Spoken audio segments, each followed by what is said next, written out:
It was 10 in the morning, and Patrice Merceau was walking steadily towards Zagreus's villa. By now the housekeeper had left for the market, and the villa was deserted. It was a beautiful April morning, chilly and bright.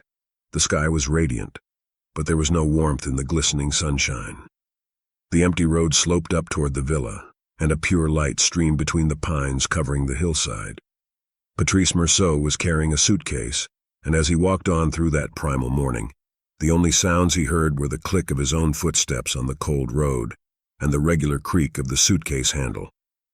Not far from the villa, the road crossed a little square decorated with flower beds and benches. The effect of the early red geraniums among gray aloes, the blue sky, and the whitewashed walls was so fresh, so childlike that Merceau stopped a moment before walking on through the square. Then the road sloped down again towards Zagreus's villa. On the doorstep he paused and put on his gloves. He opened the door, which the cripple never locked, and carefully closed it behind him. He walked down the hall to the third door on the left, knocked, and went in. Zagreus was there, of course, a blanket over the stumps of his legs, sitting in an armchair by the fire exactly where Merceau had sat 2 days ago. He was reading, and his book lay open on the blanket. There was no surprise in his round eyes as he stared up at Merceau, who was standing in front of the closed door. The curtains were drawn back, and patches of sunshine lay on the floor, the furniture making objects glitter in the room. Beyond the window the morning rejoiced over the cold golden earth. A great icy joy, the birds' shrill tentative outcry, the flood of pitiless light gave the day an aspect of innocence and truth. Merceau stood motionless, the room's stifling heat filling his throat, his ears. Despite the change in the weather, there was a blazing fire in the grate, and Merceau felt his blood rising to his temples, pounding at the tips of his ears. Zagreus' eyes followed his movements, though he did not say a word. Patrice walked toward the chest on the other side of the fireplace and put his suitcase down on a table without looking at the cripple. He felt a faint tremor in his ankles now. He took out a cigarette and lit it. Clumsily, for he was wearing gloves. A faint noise behind him made him turn around, the cigarette between his lips. Zagreus was still staring at him, but had just closed the book. Merceau, the fire was painfully hot against his knees now, could read the title upside down, The Courtier, by Balthazar Gracian. Then he bent over the chest and opened it. The revolver was still there, its lustrous black, almost feline curves on the white letter. Merceau picked up the envelope with his left hand and the revolver with his right.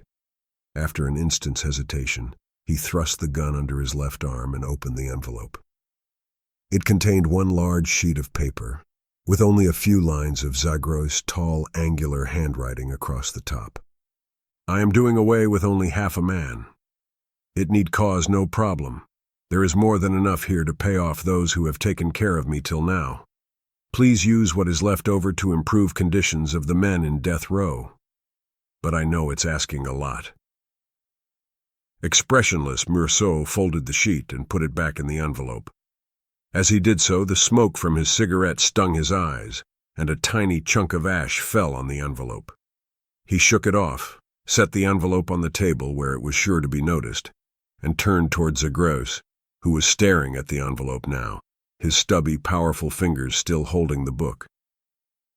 Merceau bent down, turned the key of the little strongbox inside the chest, and took out the packets of bills, only their ends visible in the newspaper wrappings. Holding the gun under one arm, with the other hand, he methodically filled up the suitcase. There were fewer than 20 packets of hundreds, and Merceau realized he had brought too large a suitcase. He left one packet in the safe. Then he closed the suitcase, flicked the half-smoked cigarette into the fire, and, taking the revolver in his right hand, walked toward the cripple. Zagreus was staring at the window now. A car drove slowly past, making a faint chewing sound. Motionless, Zagreus seemed to be contemplating all the inhuman beauty of this April morning. When he felt the barrel against his right temple, he did not turn away, but Patrice, watching him, saw his eyes fill with tears. It was Patrice who closed his eyes. He stepped back, and fired. Leaning against the wall for a moment, his eyes still closed, he felt his blood throbbing in his ears. Then he opened his eyes. The head had fallen over onto the left shoulder, the body only slightly tilted. But it was no longer Zagreus he saw now, only a huge, bulging wound of brain, blood, and bone. Rieux began to tremble. He walked around to the other side of the armchair, groped for Zagreus' right hand, thrust the revolver into it, raised it to the temple, and let it fall back. The revolver dropped onto the arm of the chair, and then into Zagreus' lap. Now Rieux noticed the cripple's mouth and chin. He had the same serious and sad expression as when he was staring at the window. Just then, a shrill horn sounded in front of the door. A second time. Rieux, still leaning over the armchair, did not move. The sound of tires meant that the butcher had driven away. Rieux picked up his suitcase, turned the doorknob gleaming suddenly in a sunbeam, and left the room, his head throbbing, his mouth parched. He opened the outer door and walked away quickly. There was no one in sight except a group of children at one end of the little square. He walked on. Past the square, he was suddenly aware of the cold and shivered under his light jacket. He sneezed twice, and the valley filled with shrill, mocking echoes that the crystal sky carried higher and higher. Staggering slightly, he stopped and took a deep breath. Millions of tiny white smiles thronged down from the blue sky.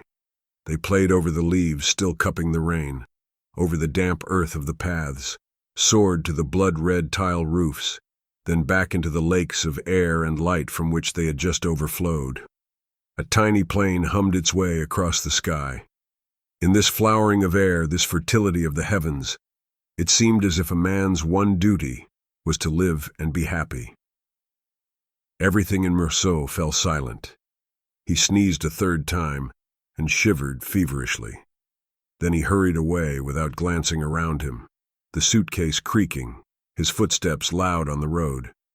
Once he was back in his room and had put the suitcase in a corner, he lay down on his bed and slept until the middle of the afternoon. Summer crammed the harbor with noise and sunlight. It was 11:30. The day split open down the middle, crushing the docks under the burden of its heat. Moored at the sheds of the Algiers municipal depot, black-holed, red-chimneyed freighters were loading sacks of wheat. Their dusty fragrance mingled with the powerful smell of tar melting under a hot sun. Men were drinking at a little stall that reeked of creosote and anisette, while some Arab acrobats in red shirts somersaulted on the scorching flagstones in front of the sea in the leaping light. Without so much as a glance at them, the stevedores carrying the sacks walked up the two sagging planks that slanted from the dock to the freighter decks. When they reached the top, their silhouettes were suddenly divided between the sea and the sky, among the winches and masts. They stopped for an instant, dazzled by the light, eyes gleaming in the whitish crust of dust and sweat that covered their faces, before they plunged blindly into the hold stinking of hot blood. In the fiery air, a siren blew without stopping. Suddenly the men on the plank stopped in confusion. One of them had fallen and was caught between the planks, his arm pinned under his body, crushed under the tremendous weight of the sack, and he screamed with pain. Just at this moment, Patrice Merceau emerged from his office, and on the doorstep, the summer heat took his breath away. He opened his mouth, inhaled the tar vapors, which stung his throat, and then he went over to the stevedores. They had moved the man who had been hurt, and he was lying in the dust, his lips white with pain, his arm dangling, broken above the elbow. A sliver of bone had pierced the flesh, making an ugly wound from which blood was dripping. The drops rolled down his arm and fell, one by one, onto the scorching stones with a tiny hiss, and turned to steam. Merceau was staring, motionless, at the blood when someone took his arm. It was Emmanuel, one of the clerks. He pointed to a truck heading toward them, with a salvo of backfires. "That one!" Patrice began to run as the truck drove past them, chains rattling. They dashed after it, swallowed up by dust and noise, panting and blind, just conscious enough to feel themselves swept on by the frenzied effort of running, in a wild rhythm of winches and machines, accompanied by the dancing masts on the horizon and the pitching of the leprous hulls they passed. Rieux was the first to grab hold, confident of his strength and skill, and he jumped onto the moving truck. He helped Emmanuel up, and the two men sat with their legs dangling in the chalk-white dust, while a luminous suffocation poured out of the sky over the circle of the harbor, crowded with masts and black cranes. The uneven cobbles of the dock jarring Emmanuel and Rieux as the truck gained speed, making them laugh until they were breathless, dizzied by the jolting movement, the searing sky, their own boiling blood. When they reached Belcourt, Rieux slid off with Emmanuel, who was singing now, loud and out of tune. "You know," he told Rieux, "it comes up in your chest. It comes when you feel good, when you're in the water." It was true. Emmanuel sang when he swam, and his voice, hoarse from shouting, inaudible against the sea, marked time for the gestures of his short, muscular arms. They were walking down the Rue de Lyon, Rieux tall beside Emmanuel, his broad shoulders rolling. In the way he stepped onto the curb, the way he twisted his hips to avoid the crowd that occasionally closed in on him, his body seemed curiously young and vigorous, capable of bearing him to any extreme of physical joy. Relaxed, he rested his weight on one hip with a self-conscious litheness, like a man whose body has acquired its style from sports. His eyes sparkled under the heavy brows, and as he talked to Emmanuel he would tug at his collar with a mechanical gesture to free his neck muscles, tensing his curved, mobile lips at the same time. They walked into their restaurant, sat down at a table, and ate in silence. It was cool inside, among the flies, the clatter of plates, the hum of conversation. The owner, Celeste, a tall man with huge mustaches, walked over to greet them, scratching his belly under his apron. "Pretty good," Celeste answered them. "Good for an old man." Celeste and Emmanuel exchanged exclamations and thumped each other on the shoulder. "Old men," Celeste said. "You know what old men are. They're all the same. Shitheads. They tell you a real man's got to be 50, but that's because they're 50. I knew this one guy who could have his good times just with his son. They'd go out together, on the town. They'd go to the casino, and this guy would say, 'Why should I hang around with a lot of old men? Every day they tell me they've taken some medicine. There's always something wrong with their liver. I have a better time with my son. Sometimes he picks up a whore. I look the other way. I take the streetcar. So long and thanks. Fine with me.'" Emmanuel laughed. "Of course," Celeste said. "The guy was no authority, but I liked him all right." He turned to Rieux. "Anyway, it's better than this other guy I knew. When he made his money, he would talk with his head way up, making gestures all the time. Now he's not so proud of himself. He's lost it all." "Serves him right," Rieux said. "Oh, you can't be a bastard in life. This guy took it while he had it, and he was right. Almost 1,000,000 francs he had. Now, if it had been me." "What would you do?" Emmanuel asked. "I'd buy myself a cabin on the beach. I'd put some glue in my navel, and I'd stick a flag in there. Then I'd wait to see which way the wind was blowing." Rieux ate quietly, until Emmanuel started to tell Celeste how he had fought the Battle of the Marne. "See, they sent us zouaves out in front." "Cut the bullshit," Rieux said calmly. "The major said, 'Charge,' and we ran down into a kind of gully, only with trees in it. He told us to charge, but no one was there, so we just marched right on, kept on walking. And then all of a sudden these machine guns are firing right into us. We all fall on top of each other. There were so many dead and wounded that you could have rowed a boat across the blood in that gully. Some of them kept screaming, 'Mama!' Christ, it was awful." Rieux stood up and tied a knot in his napkin. The owner walked over to the kitchen door and chalked the price of his dinner on it. When one of his customers hadn't paid up, Celeste would take the door off its hinges and bring the evidence on his back. René, his son, was eating a boiled egg over in a corner. "Poor kid," Emmanuel said, thumping his own chest. "He's had it." It was true. René was usually quiet and serious. Though he was not particularly thin, his eyes glittered. Just now another customer was explaining to him that, with time and patience, TB can be cured. René nodded and answered solemnly between bites. Meursault walked over to the counter and ordered coffee, leaning on his elbows. The other customer went on. "Did you ever know Jean Perez? He worked for the gas company. He's dead now. He had this one bad lung, but he wanted to get out of the hospital and go home. His wife was there, see. She was nothing but his horse. You know, his sickness made him like that. He was always on top of her. She wouldn't want it, but he had to. So 2, 3 times every day of the week.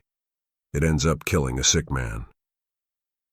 René stopped eating, a piece of bread between his teeth, and stared at the man. "Yes," he said finally, "the thing comes on fast, but it takes time to get rid of it." Meursault wrote his name with one finger on the steamed-over percolator. He blinked his eyes. Every day, his life alternated between this calm consumptive and Emmanuel bursting into song, between the smell of coffee and the smell of tar, alienated from himself and his interests, from his heart, his truth. Things that in other circumstances would have excited him, left him unmoved now, for they were simply part of his life, until the moment he was back in his room, using all his strength and care to smother the flame of life that burned within him. "What do you think, Meursault?" "You've been to school," Celeste said. "Oh, cut it out," Patrice said. "You'll get over it." "You're touchy this morning." Meursault smiled and, leaving the restaurant, crossed the street and went upstairs to his room. The apartment was over a horse butcher's. Leaning over his balcony, he could smell blood as he read the sign, "To man's noblest conquest." He stretched out on his bed, smoked a cigarette, and fell asleep. He slept in what used to be his mother's room. They had had this little 3-room apartment a long time. Now that he was alone, Meursault rented 2 rooms to a man he knew, a barrel maker who lived with his sister, and he had kept the best room for himself. His mother had been 56 when she died. A beautiful woman, she had enjoyed and expected to enjoy. A life of diversion, a life of pleasure. At 40, she had been stricken by a terrible disease. She had had to give up her clothes, her cosmetics, and was reduced to hospital gowns, her face deformed by terrible swellings. Her swollen legs and her weakness kept her almost immobilized, and she would grope frantically around the colorless apartment she could no longer take care of, for she was half blind as well. The diabetes she had neglected had been further aggravated by her careless life. Meursault had had to abandon his studies and take a job. Until his mother's death, he had continued to read, to reflect, and for 10 years, the sick woman endured that life. The suffering had lasted so long that those around her grew accustomed to her disease and forgot that she was deathly ill, that she would die. One day, she died. People in the neighborhood felt sorry for Meursault. They expected a lot from the funeral. They recalled the son's deep feeling for his mother. They warned distant relatives not to mourn too much, so that Patrice would not feel his own grief too intensely. They were asked to protect him, to take care of him. But Patrice, dressed in his best and with his hat in his hand, watched the arrangements. He walked in the procession, listened to the service, tossed his handful of earth, and folded his hands. Only once did he look surprised, expressing his regret that there were so few cars for those who had attended the service. That was all. The next day, a sign appeared in one of the apartment windows. For rent. Now he lived in his mother's room. In the past, the poverty they shared had a certain sweetness about it. When the end of the day came, and they would eat their dinner in silence with the oil lamp between them. There was a secret joy in such simplicity, such retrenchment. The neighborhood was a quiet one. Meursault would stare at his mother's slack mouth and smile. She would smile back. He would start eating again. The lamp would smoke a little. His mother tended it with the same exhausted gesture, extending only her right arm, her body slumped down in her chair. "You're not hungry anymore?" she would ask a moment later. No. He would smoke or read. If he smoked, she always said, "Again." If he read, "Sit closer to the lamp, you'll ruin your eyes." But now the poverty and solitude was misery. And when Meursault thought sadly of the dead woman, his pity was actually for himself. He could have found a more comfortable room, but he clung to this apartment and its smell of poverty. Here at least he maintained contact with what he had been, and in a life where he deliberately tried to expunge himself. This patient, sordid confrontation helped him to survive his hours of melancholy and regret. He had left on the door the frayed gray card on which his mother had written her name in blue pencil. He had kept the old brass bed with its sateen spread, and the portrait of his grandfather with his tiny beard and pale, motionless eyes. On the mantelpiece, shepherds and shepherdesses framed an old clock that had stopped, and an oil lamp he almost never lit. The dreary furnishings, some rocketry rattan chairs, the wardrobe with its yellowed mirror, a dressing table missing one corner, did not exist for him. Habit had blurred everything. He moved through the ghost of an apartment that required no effort of him. In another room, he would have had to grow accustomed to novelty, to struggle once again. He wanted to diminish the surface he offered the world, to sleep until everything was consumed. For this purpose, the old room served him well.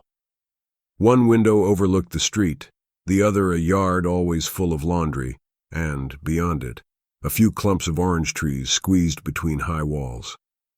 Sometimes on summer nights, he left the room dark and opened the window overlooking the yard and the dim trees. Out of the darkness, the fragrance of orange blossoms rose into the darkness, strong and sweet, surrounding him with its delicate shawls. All night during the summer, he and his room were enclosed in that dense yet subtle perfume, and it was as if, dead for days at a time, he had opened his window on life for the first time. He wakened, his mouth full of sleep, his body covered with sweat. It was very late. He combed his hair, ran downstairs, and jumped onto a streetcar. By 2:05, he was in his office. He worked in a big room where the walls were covered with 414 pigeonholes into which folders were piled. The room was neither dirty nor sordid, but it suggested at any hour of the day a catacomb in which dead hours had putrefied. Meursault checked shipping bills, translated provision lists from English ships, and between 3 and 4 dealt with clients who wanted crates or luggage shipped. He had asked for this work, which really wasn't a part of his job, but at the start he had found it a way of escaping into life. There were living faces, familiar encounters, and a passing breath of life in which at least he felt his own heart beating. And it allowed him to avoid the faces of the 3 secretaries and the supervisor, Monsieur Langlois. One of the secretaries was quite pretty and had been recently married. Another lived with her mother, and the third was a dignified and energetic old lady whom Meursault liked for her florid way of talking and her reticence about what Langlois called her misfortunes. The supervisor would engage in peremptory arguments with old Madame Herbillon, who always emerged victorious. She despised Langlois for the sweat that pasted his trousers to his buttocks when he stood up, and for the panic which seized him in the presence of the head of the firm, and occasionally on the phone when he heard the name of some lawyer or even some idiot with a D in front of his name. The poor man was quite unable to soften the old lady's heart or to win his way into her good graces. This afternoon he was strutting around the middle of the office. "We really get along very well together, don't we, Madame Herbillon?" Meursault was translating vegetables, staring over his head at the light bulb in its corrugated green cardboard shade. Across from him was a bright-colored calendar showing a religious procession in Newfoundland. Sponge, blotter, inkwell, and ruler were lined up on his desk. The windows near him looked out over huge piles of wood brought from Norway by yellow and white freighters. Rieux listened. On the other side of the wall, life had its own deep, muffled rhythm, a respiration that filled the harbor and the sea, so remote and yet so close to him. The 6 o'clock bell released him. It was a Saturday. Once home, he lay down on his bed and slept till dinner time. He made himself some eggs and ate them out of the pan, with no bread. He had forgotten to buy any. Then stretched out again and fell asleep at once. He awoke the next morning just before lunchtime, washed, and went downstairs to eat. Back in his room, he did 2 crossword puzzles, carefully cut out an advertisement for Crash and Salts, which he pasted into a booklet already filled with jovial grandfathers sliding down banisters. Then he washed his hands and went out onto his balcony. It was a beautiful afternoon. Yet the sidewalks were damp, the occasional passer-by in a hurry. Rieux stared after each one until he was out of sight, then attached his gaze to a new arrival within his field of vision. First came families walking together, 2 little boys in sailor suits, uncomfortable in their starched blouses, and a girl with a huge pink bow and black patent leather shoes. Behind them, a mother in a brown silk dress, a monstrous creature swathed in a boa. The father, more elegant, carrying a cane. In a little while it was the turn of the young men of the neighborhood. Hair slicked back and red neckties, close-fitting jackets with embroidered pocket handkerchiefs, and square-toed shoes. They were on their way to the movies in the center of town, and hurried toward the streetcar, laughing very loud. Then the street grew still again. The afternoon diversions had begun. The neighborhood belonged to cats and shopkeepers. The sky, though clear, was lusterless over the ficus trees lining the road. Across from Rieux, the tobacconist brought a chair out in front of his door and straddled it, leaning his arms on the back. The streetcars that had been crowded a little while ago were almost empty. In the little café chez Pierrot, the waiter was sweeping sawdust in the empty front room. Rieux turned his chair around, placed it like the tobacconist's, and smoked 2 cigarettes, one after the other. He went back into his room, broke off a piece of chocolate, and returned to his balcony to eat it. Soon the sky darkened, then paled again.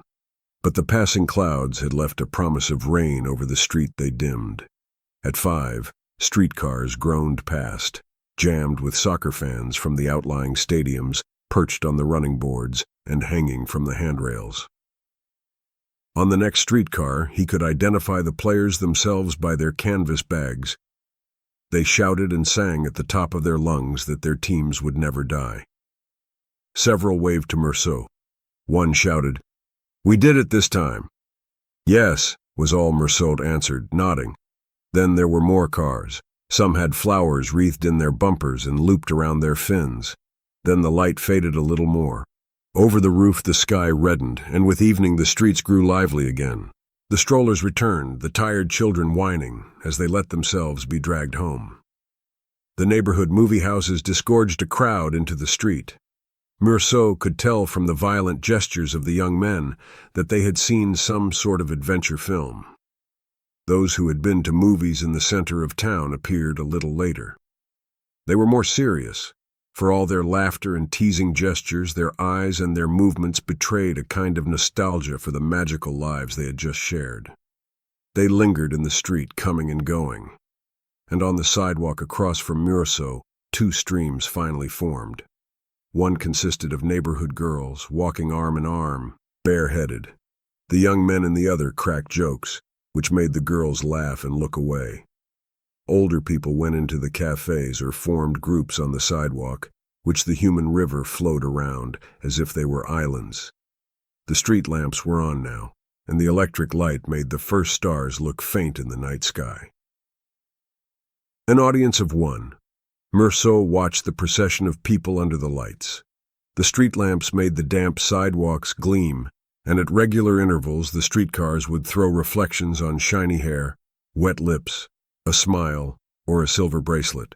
Gradually, the streetcars became more infrequent, and the night was already black above the trees and the lamps as the neighborhood gradually emptied, and the first car crept across the street as soon as it was deserted again. Rieux thought about dinner. His neck ached a little from leaning so long on the back of his chair. He went downstairs to buy bread and macaroni, made his dinner and ate it. Then he returned to his balcony. People were coming out again. The air had cooled. He shivered, closed his windows, and walked over to the mirror above the fireplace. Except for certain evenings when Martha came, or when he went out with her, and except for his correspondence with the girls in Tunis, his entire life lay in the yellowed image the mirror offered of a room where the filthy oil lamp stood among the bread crusts. "Another Sunday shot," Rieux said. When Rieux walked through the streets in the evening, proud as he watched the lights and shadows flicker across Martha's face, everything seemed wonderfully simple, even his own strength and his courage. He was grateful to her for displaying in public, at his side, the beauty she offered him day after day like some delicate intoxication. An unnoticeable Martha would have made him suffer as much as a Martha happy in the desire of other men. He was glad to walk into the theater with her tonight, a little before the film began, when the hall was nearly full. She went in ahead of him, drawing glances of admiration, her flower-like face smiling, her beauty violent. Rieux, holding his hat in his hand, was overcome by a wonderful sense of ease, a kind of inner awareness of his own elegance. His expression grew remote and serious. He exaggerated his ceremonious manner, stepped back to let the usher pass, lowered Martha's seat for her. And he did all this less from conceit, from ostentation, than because of the gratitude that made his heart suddenly swell, filling with love for all these people around him. If he gave the usher too big a tip, it was because he did not know how else to pay for his joy, and because he worshipped, by making this everyday gesture, a divinity whose brilliant smile glistened like oil in his gaze. During the break between films, strolling in the lobby lined with mirrors, he saw the face of his own happiness reflected there, populating the place with elegant and vibrant images, his own tall, dark figure, and Martha smiling in her bright dress. Yes, he liked his face as he saw it there, his mouth quivering around the cigarette between his lips, and the apparent ardor of his deep-set eyes. But a man's beauty represents inner, functional truths. His face shows what he can do. And what is that compared to the magnificent uselessness of a woman's face?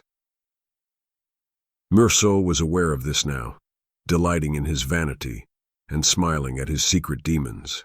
Back in the theater, he remembered that when he was alone, he never left his seat between films, preferring to smoke and to listen to the records played while the lights were still on. But tonight the excitement continued, and he felt that every chance of extending and renewing it was worth taking. Just as she was sitting down, however, Martha returned the greeting of a man a few rows behind them, and Rieux, nodding in his turn, thought he noticed a faint smile on the man's lips. He sat down without noticing the hand Martha laid on his shoulder to catch his attention. A moment earlier he would have responded to it with delight, as another proof of that power she acknowledged in him. "Who's that?" he asked, waiting for the perfectly natural "who," which in fact followed at once. "You know." "That man." "Oh," Martha said, and that was all. "Well, do you have to know?" "No," Rieux said. He glanced behind him. The man was staring at the back of Martha's neck without moving a muscle of his face. He was rather good-looking. His lips were very red and well-shaped, but his eyes, which were set shallowly in his face, had no expression in them. Rieux felt the blood pounding in his temples. In his suddenly darkened vision, the brilliant hues of that ideal world where he had been living the last few hours were suddenly soiled. He didn't need to hear what she would say. He knew the man had slept with Martha. And what racked Rieux like panic was the thought of what this man might be thinking. He knew what it was. He had often thought the same thing. Show off all you want.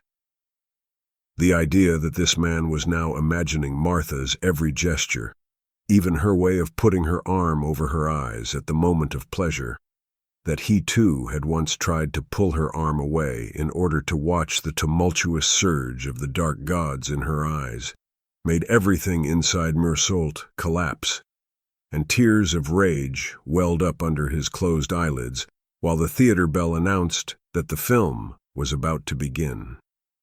He forgot Martha, who had been merely the pretext of his joy and was now the living body of his rage. Meursault kept his eyes closed a long time, and when he opened them again, a car was turning over on the screen, one of its wheels still spinning in complete silence, slower and slower, dragging into its persistent circle all the shame and humiliation that had been awakened in Meursault's angry heart. But a craving for certainty made him forget his dignity. "Martha, was he ever your lover?" "Yes," she said. "But I want to watch the picture." That was the day Meursault began to be attached to Martha. He had met her several months before, and he had been astonished by her beauty, her elegance. Her golden eyes and carefully made-up lips in that rather broad, regular face made her look like some painted goddess. The natural stupidity that glowed in her eyes emphasized her remote, impassive expression. In the past, whenever Meursault had spent any time with one woman, he made the first gestures of commitment. He was conscious of the disastrous fact that love and desire must be expressed in the same way, and he would think about the end of the affair before even taking her in his arms. But Martha had appeared at a moment when Meursault was ridding himself of everything, of himself as well. A craving for freedom and independence is generated only in a man still living on hope. For Meursault, nothing mattered in those days. And the first time Martha went limp in his arms and her features blurred as they came closer, the lips that had been as motionless as painted flowers now quivering and extended, Meursault saw in her not the future, but all the force of his desire focused upon her and satisfied by this appearance, this image. The lips she offered him seemed a message from a world without passion and swollen with desire, where his heart would find satisfaction. And this seemed a miracle to him. His heart pounded with an emotion he almost took for love. And when he felt the ripe and resilient flesh under his teeth, it was as though he bit into a kind of fierce liberty, after caressing her a long time with his own lips. She became his mistress that same day. After some time, their harmony in love-making became perfect, but as he knew her better, she gradually lost the sense of strangeness, which he would try to revive as he pressed upon her mouth. So that Martha, accustomed to Meursault's reserve and even coldness, had never understood why, in a crowded streetcar, he had one day asked for her lips. Bewildered, she had held up her face, and he had kissed her the way he liked to, first caressing her lips with his own, and then slowly biting them. "What's come over you?" she asked him later. He had given her the smile she loved, the brief smile which answers, and he had said, "I feel like misbehaving," and had lapsed back into silence. She did not understand Patrice's vocabulary either. After making love, at that moment when the heart drowses in the released body, filled only with the tender affection he might have felt for a winsome puppy, Meursault would smile at her and say, "Hello, Image." Martha was a secretary. She did not love Meursault, but she was attached to him insofar as he intrigued her and flattered her. Since the day when Emmanuel, whom Meursault had introduced to her, had told her, "Meursault's a good guy, you know. He's got guts. But he doesn't talk, so people don't always realize what he's like." She regarded him with curiosity, and since his lovemaking satisfied her, she asked nothing more, adapting herself as best she could to a silent lover who made no demands and took her when she wanted to come. She was only a little uneasy about this man, whose weak points she could not discover. But that night, as they left the movie theater, she realized that something could hurt Meursault. She said nothing about it the rest of the evening and slept in Meursault's bed. He did not touch her during the night. But from now on she used her advantage. She had already told him she had had other lovers. Now she managed to find the necessary proofs. The next day, departing from her usual practice, she came to his room after she had left the office. She found Meursault asleep and sat down at the foot of the brass bed without waking him. He was in his shirt sleeves, which exposed the white underside of his muscular brown forearms. He was breathing regularly, chest and belly rising together. 2 creases between his eyebrows gave him a look of strength and stubbornness she knew very well. His hair curled around his tanned forehead, in which a vein throbbed. Exposed this way, his arms lying close to his sides, one leg bent, he looked like a solitary and obstinate god, flung sleeping into an alien world. Staring at his sleep-swollen lips, she desired him. And just then, Meursault half opened his eyes and closed them again, saying without anger, "I don't like being watched when I'm sleeping." Martha threw her arms around his neck and kissed him. He didn't move. "Oh, darling, another one of your moods." "Don't call me darling, please. I've already asked you not to." She stretched out beside him and stared at his profile. "You remind me of someone that way. I wonder who it is." He pulled up his trousers and turned his back to her. Martha frequently noticed Meursault's gestures in strangers, in film actors. He took it as a sign of his influence over her, but now this habit, which had often flattered him, was an irritation. She squeezed herself against his back and took all the warmth of his sleep against her body. Darkness was falling fast, and shadows soon filled the room.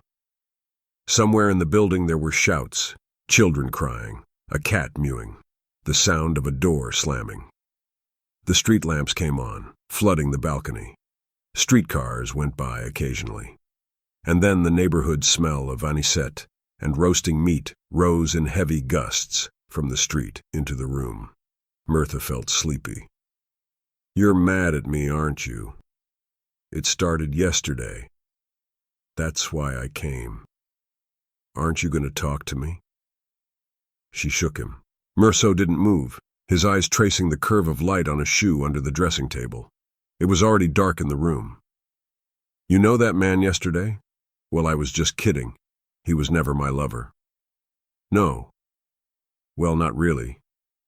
Meursault said nothing. He could see the gestures so clearly, the smiles. He clenched his teeth. Then he got up, opened the windows, and sat down again on the bed. Martha pressed against him, thrust her hand between 2 buttons of his shirt, and caressed his nipples. "How many lovers have you had?" he said finally. "Don't be like that." Meursault said nothing. "Maybe 10, she said. With Meursault's sleepiness always called for a cigarette. "Do I know them?" he asked as he took one out. All he could see now was a white patch where Martha's face was. "It's the same as when we make love," he realized. "Some of them, around here." She rubbed her face against his shoulder and spoke in that little girl's voice she used to make Meursault treat her gently. "Now listen to me," he said, lighting a cigarette. "Try to understand what I'm saying. Promise to tell me their names. And I want you to promise to point out the others, the ones I don't know, if we pass them in the street." Martha pulled away. Oh no. A car sounded its horn right under the windows, then again, then twice more. Long, fierce blasts. A streetcar bell sounded somewhere in the night. On the marble top of the dressing table, the alarm clock ticked coldly. Meursault spoke with deliberation. "I'm asking you to tell me because I know myself. If I don't find out exactly who they are, each man I meet will make the same thing happen. I'll wonder, I'll imagine. That's what it is. I'll imagine too much. I don't know if you understand." She understood, amazingly. She told him the names. There was only one he didn't recognize. The last she named was a man he knew, and this was the one he thought about, because he was handsome and the women ran after him. What astonished him about lovemaking was, the first time at least, the terrible intimacy the woman accepted, and the fact that she could receive a part of a stranger's body inside her own. In such intoxication and abandonment, in such surrender, he recognized the exalting and sordid power of love. And it was this intimacy that was the first thing he imagined between Marta and her lover. Just then she sat up on the edge of his bed, and putting her left foot on her right thigh, took off one shoe, then the other, dropping them next to the bed so that one was lying on its side, the other standing on its high heel. Meursault felt his throat tighten. Something was gnawing at his stomach. "Is this the way you do it with Renee?" he said, smiling. Martha looked up. "Don't get any funny ideas," she said. "We only did it once." "Oh. Besides, I didn't even take my shoes off." Meursault stood up. He saw her lying back, all her clothes on a bed like this one, and surrendering everything, unreservedly. He shouted, "Shut up," and walked over to the balcony. "Oh, darling," Martha said, sitting on the bed, her stocking feet on the floor. Meursault controlled himself by watching the street lamps glitter on the tracks. He had never felt so close to Martha, and realizing that at the same time he was letting her come a little closer to him, he felt pride making his eyes sting. He walked back to her and pinched the warm skin of her neck under one ear. He smiled. "And that Zagros, who's he?" "He's the only one I don't know."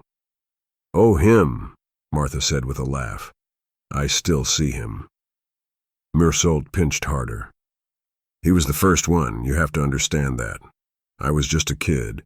He was older. Now he's had both legs amputated. He lives all alone. So I go see him sometimes. He's a nice man, and educated. He still reads all the time. In those days he was a student. He's always making jokes. A character. Besides, he says the same thing you do. He tells me, 'Come here, Image.'" Meursault was thinking. He let go of Martha, and she fell back on the bed, closing her eyes. After a moment, he sat down beside her and bent over her parted lips, seeking the signs of her animal divinity and the way to forget a suffering he considered unworthy. But he did nothing more than kiss her. As he walked Martha home, she talked about Zagros. "I've told him about you. I told him my darling was very handsome and very strong. Then he said he'd like to meet you. Because, this is what he said, 'The sight of a good body helps me breathe.' Sounds pretty crazy." Martha wanted to please him, and made up her mind this was the moment to stage the little scene of jealousy she had been planning, having decided she owed it to him somehow. "Oh, not so crazy as some of your friends." "What friends?" Meursault asked, genuinely startled. "Those little grinds." The little grinds were Rose and Claire, students in Tunis whom Meursault used to know and with whom he maintained the only correspondence in his life. He smiled and laid his hand on the nape of Marine's neck. They walked a long time. Martha lived near the parade grounds. Lights shone in all the upper windows of the long street, although the dark, shuttered shop windows had a forbidding look. "Listen, darling, you don't happen to be in love with those little grinds by any chance, do you?" "No." They walked on, Meursault's hand on Martha's neck covered by the warmth of her hair. "Do you love me?" Martha asked suddenly. Meursault burst out laughing. "Now that's a serious question. Answer me." "People don't love each other at our age, Martha. They please each other, that's all. Later on, when you're old and impotent, you can love someone. At our age, you just think you do. That's all it is." Martha seemed sad, but he kissed her. "Good night, darling," she said. Meursault walked home through the dark streets. He walked quickly, aware of how the muscles in his thighs played against the smooth material of his trousers, and he thought of Zagros and his amputated legs. He wanted to meet him, and decided to ask Martha to introduce them. The first time Meursault saw Zagreus, he was annoyed.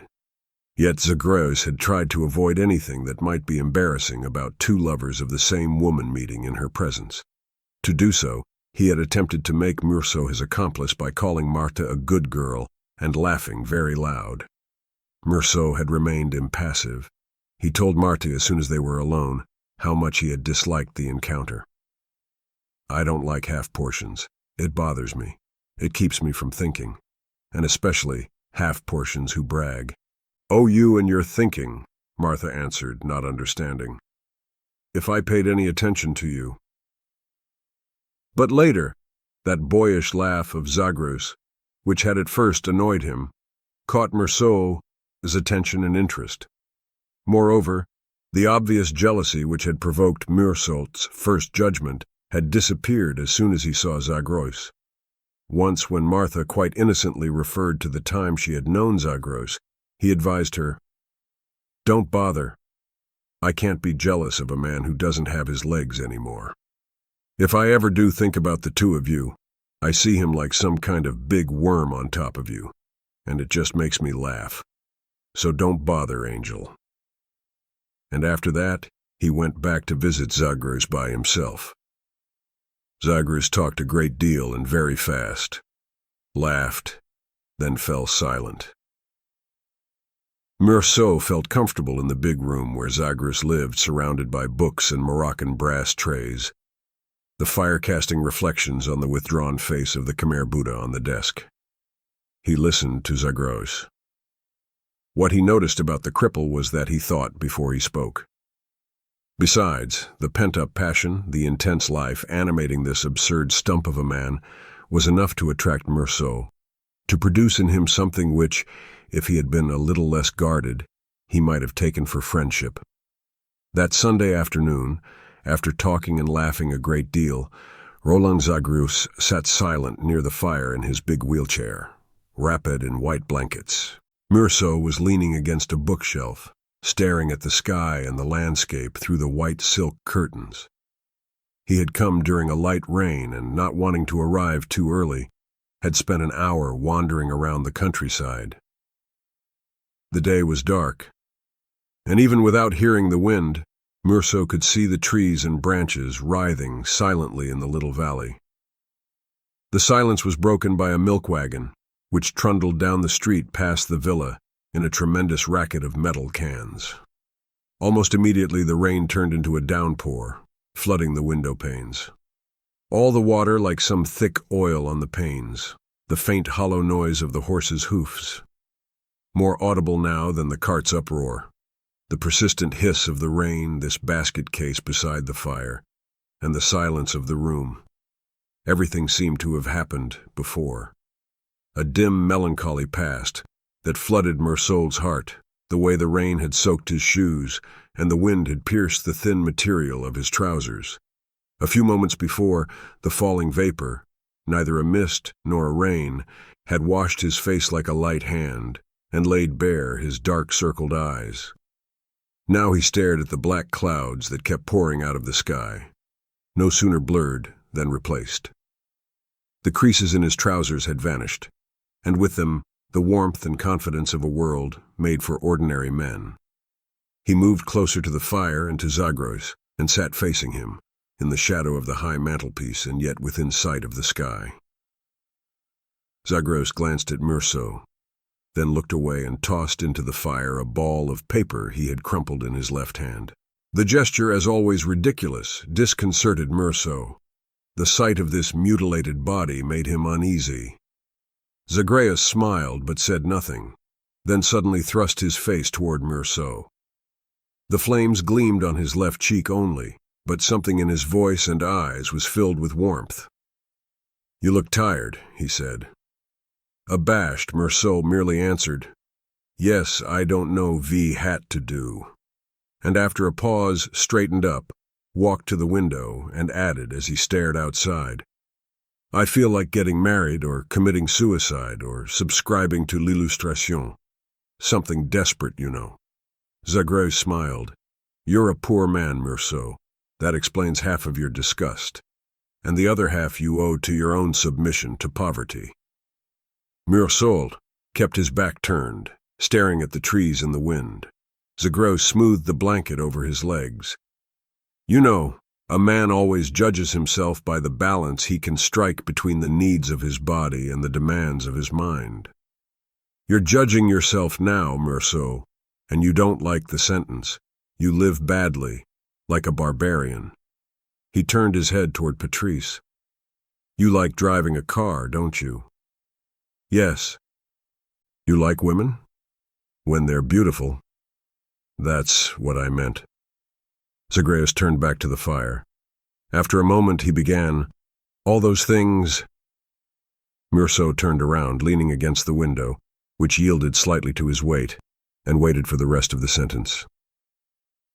Zagreus remained silent. A fly buzzed against the glass.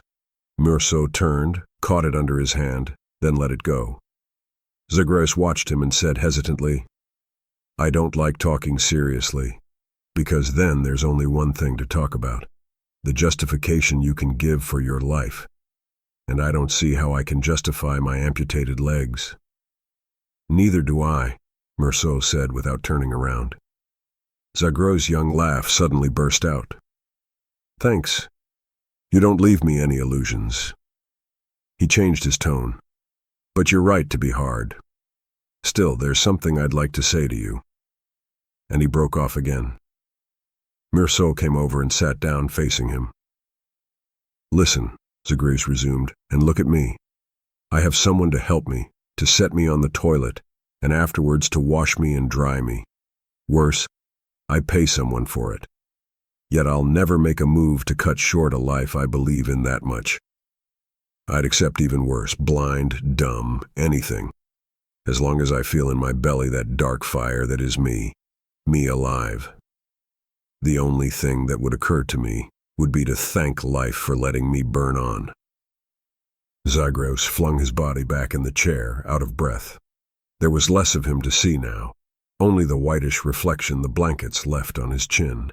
Then he went on. And you, Rieux, with a body like yours, your one duty is to live and be happy. Don't make me laugh, Rieux said. With 8 hours a day at the office. Oh, it would be different if I was free. He grew excited as he spoke, and as occasionally happened, hope flooded him once more, even more powerfully today because of Zagreus's reassurance. He believed that at last he could confide in someone. He resisted the impulse for a moment, began to stub out a cigarette, then continued more calmly. A few years ago, I had everything before me. People talked to me about my life, about my future, and I said yes. I even did the things you had to do to have such things. But even back then, it was all alien to me. To devote myself to impersonality, that's what concerned me. Not to be happy, not to be against. I can't explain it, but you know what I mean. Yes, Zagreus said. Even now, if I had the time, I would only have to let myself go. Everything else that would happen to me would be like rain on a stone. The stone cools off, and that's fine. Another day, the sun bakes it. I've always thought that's exactly what happiness would be. Zagreus had folded his hands to come down twice as hard, and the clouds swelled in a vague mist. The room grew a little darker, as if the sky was pouring its burden of shadow and silence into it, and the cripple said intensely, A body always has the ideal it deserves. That ideal of a stone, if I may say so, you'd have to have a demigod's body to sustain it. Right, Rieux said, a little surprised. But don't exaggerate, I've done a lot of sports, that's all, and I'm capable of going quite far in pleasure. Zagreus reflected. Yes, so much the better for you. To know your body's limits, that's the true psychology. But it doesn't matter anyway. We don't have time to be ourselves. We only have time to be happy. But would you mind defining what you mean by impersonality?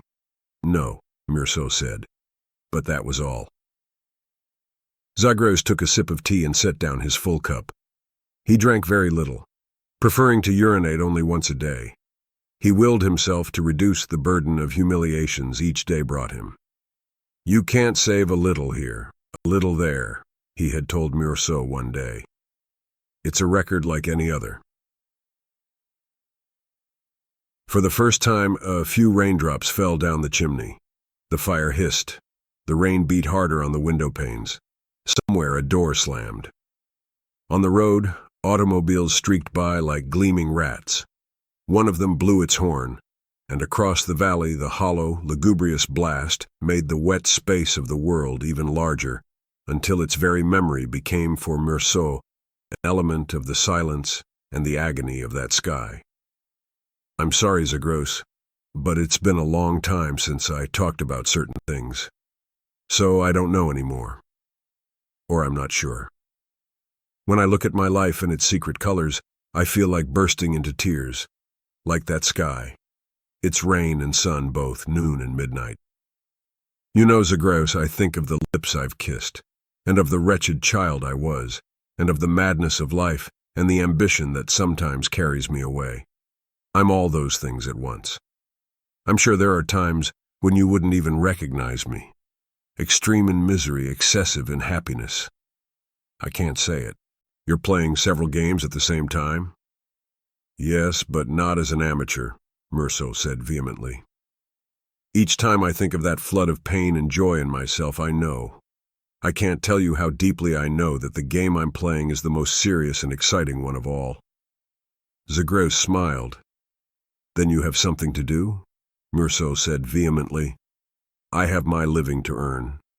My work, those 8 hours a day other people can stand. My work keeps me from doing it." He broke off and lit the cigarette he had held till now between his fingers. "And yet," he said, the match still burning, "if I was strong enough and patient enough." He blew out the match and pressed the tip against the back of his left hand. "I know what kind of life I'd have. I wouldn't make an experiment out of my life. I would be the experiment of my life. Yes, I know what passion would fill me with all its power. Before, I was too young. I got in the way. Now I know that acting and loving and suffering is living, of course, but it's living only insofar as you can be transparent and accept your fate, like the unique reflection of a rainbow of joys and passions, which is the same for everyone." Zagros said nothing. The rain had stopped, but in the sky night had replaced the clouds, and the darkness was now virtually complete in the room. Only the fire illuminated their gleaming faces. Zagros, silent for a long time, stared at Patrice, and all he said was, "Anyone who loves you is in for a lot of pain," and stopped, surprised when Rieux suddenly stood up. "Other people's feelings have no hold over me," Patrice exclaimed, thrusting his head into the shadows. "True," Zagros said. "I was just remarking on the fact. You'll be alone someday, that's all. Now sit down and listen to me. What you've told me is interesting. One thing especially, because it confirms everything my own experience of human beings has taught me. I like you very much, Rieux. Because of your body, moreover. It's your body that's taught you all that. Today I feel as if I can talk to you frankly." Rieux sat down again slowly, and his face turned back to the already dimmer firelight that was sinking closer to the coals. Suddenly, a kind of opening in the darkness appeared in the square of the window between the silk curtains. Something relented behind the panes. A milky glow entered the room, and Rieux recognized on the bodhisattva's ironic lips and on the cased brass of the trays the familiar and fugitive signs of the nights of moonlight and starlight he loved so much. It was as if the night had lost its lining of clouds and shone now in its tranquil luster. The cars went by more slowly. Deep in the valley, a sudden agitation readied the birds for sleep. Footsteps passed in front of the house, and in this night that covered the world like milk, every noise seemed large, more distinct. Between the reddening fire, the ticking of the clock, and the secret life of the familiar objects which surrounded him, a fugitive poetry was being woven, which prepared Rieux to receive in a different mood in confidence and love, what Zagreus would say. He leaned back in his chair, and it was in front of the milky sky that he listened to Zagreus' strange story. "What I'm sure of," he began, "is that you can't be happy without money. That's all. I don't like superficiality and I don't like romanticism. I like to be conscious. And what I've noticed is that there's a kind of spiritual snobism in certain superior beings who think that money isn't necessary for happiness, which is stupid, which is false, and to a certain degree cowardly. You see, Meursault, for a man who is well born, being happy is never complicated. It's enough to take up the general fate, only not with the will for renunciation like so many fake great men, but with the will for happiness. Only it takes time to be happy. A lot of time. Happiness, too, is a long patience. And in almost every case, we use up our lives making money when we should be using our money to gain time. That's the only problem that's ever interested me. Very specific, very clear." Zagreus stopped talking and closed his eyes. Meursault kept on staring at the sky. For a moment the sounds of the road and the countryside became distinct, and then Zagreus went on, without hurrying. "Oh, I know perfectly well that most rich men have no sense of happiness. But that's not the question. To have money is to have time. That's my main point. Time can be bought. Everything can be bought. To be or to become rich is to have time to be happy, if you deserve it." He looked at Patrice. "At 25, Meursault, I had already realized that any man with the sense, the will, and the craving for happiness was entitled to be rich. The craving for happiness seemed to me the noblest thing in man's heart. In my eyes, that justified everything. A pure heart was enough." Still looking at Meursault, Zagreus suddenly began to speak more slowly, in a cold, harsh tone, as if he wanted to rouse Meursault from his apparent distraction. "At 25, I began making my fortune. I didn't let the law get in my way. I wouldn't have let anything get in my way. In a few years, I had done it, you know what I mean. Meursault, nearly 2 million. The world was all before me. And with the world, the life I had dreamed of in solitude and anticipation." After a pause, Zagreus continued in a lower voice. "The life I would have had, Meursault, without the accident that took off my legs almost immediately afterwards. I haven't been able to stop writhing. And now, here I am. You understand? You have to understand that I didn't want to live a lesser life, a diminished life. For 20 years my money has been here, beside me. I've lived modestly. I've scarcely touched the capital." He passed his hard palms over his eyelids and said, even more softly, "Life should never be tainted with a cripple's kisses." At this moment Zagreus had opened the chest next to the fireplace and showed Meursault a tarnished steel safe inside, the key in the lock. On top of the safe lay a white envelope and a large black revolver. Zagreus had answered Meursault's involuntarily curious stare with a smile. It was very simple. On days when the tragedy which had robbed him of his life was too much for him, he took out this letter, which he had not dated, and which explained his desire to die. Then he laid the gun on the table, bent down to it, and pressed his forehead against it, rolling his temples over it, calming the fever of his cheeks against the cold steel.